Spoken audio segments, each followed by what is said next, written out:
Pernah nggak sih kalian tiba-tiba bertanya, kenapa saya bisa percaya pada sesuatu yang saya percaya hari ini?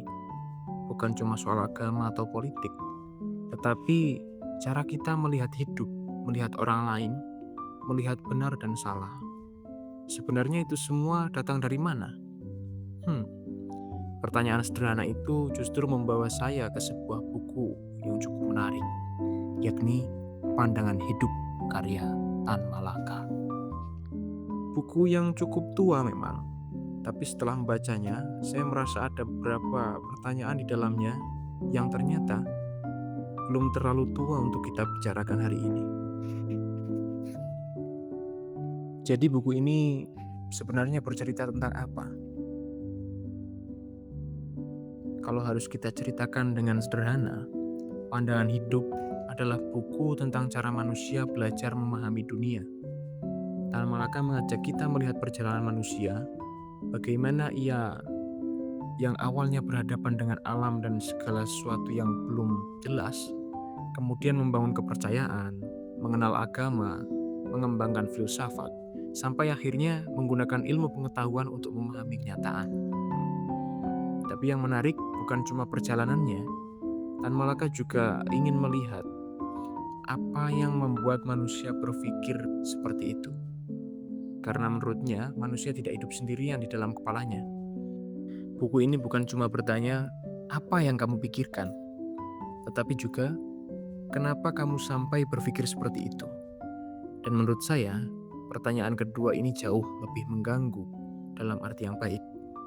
Apa yang saya suka dari buku ini? Yang pertama, cakupannya luas sekali.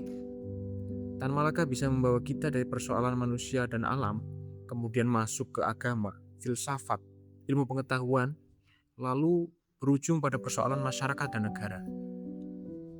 Yang kedua, buku ini membuat kita nggak bisa terlalu cepat puas dengan sebuah jawaban. Kadang kita baru merasa paham, lalu muncul pertanyaan baru. Dan justru disitulah menarik untuk membaca buku semacam ini. Kita bukan cuma mendapatkan informasi, kita diajak berpikir.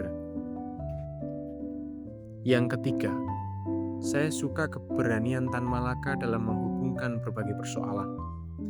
Ia mencoba melihat kehidupan sebagai sesuatu yang saling berhubungan, bukan potongan-potongan yang berdiri sendiri. Tapi tentu, buku ini nggak sempurna, nggak ada yang sempurna.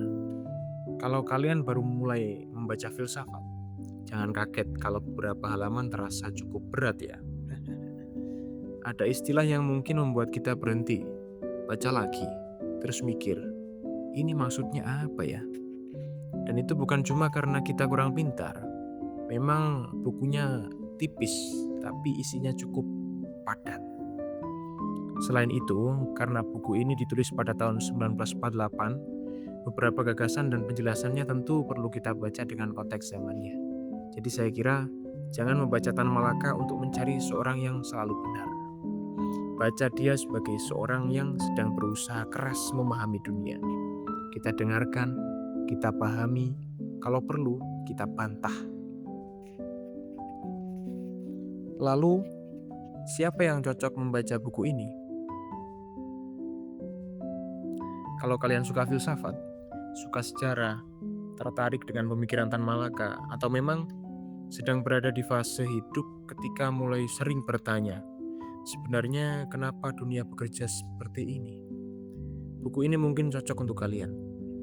Tetapi kalau kalian sedang mencari bacaan santai, yang bisa dibaca sambil rebahan tanpa banyak mikir, mungkin simpan dulu buku ini. Karena Pandangan Hidup bukan tipe buku yang selesai dibaca lalu kita langsung lupa. Kadang justru setelah bukunya ditutup, pertanyaan-pertanyaan akan mulai muncul dan bekerja di kepala kita. Dan mungkin itu yang paling saya sukai dari buku ini.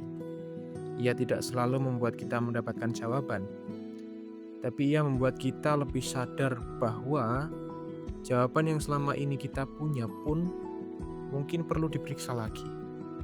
Karena kita sering berkata, saya memang berpikir seperti ini. Tapi pernah nggak kita bertanya, apakah ini benar-benar pikiran saya? Atau jangan-jangan kita hanya sedang membawa pikiran yang diwariskan kepada kita oleh keluarga, lingkungan, pendidikan, bahkan zaman. Mungkin berpikir bukan hanya soal berani punya pendapat. Berpikir juga berarti berani menoleh ke dalam diri sendiri dan bertanya, kenapa saya percaya ini?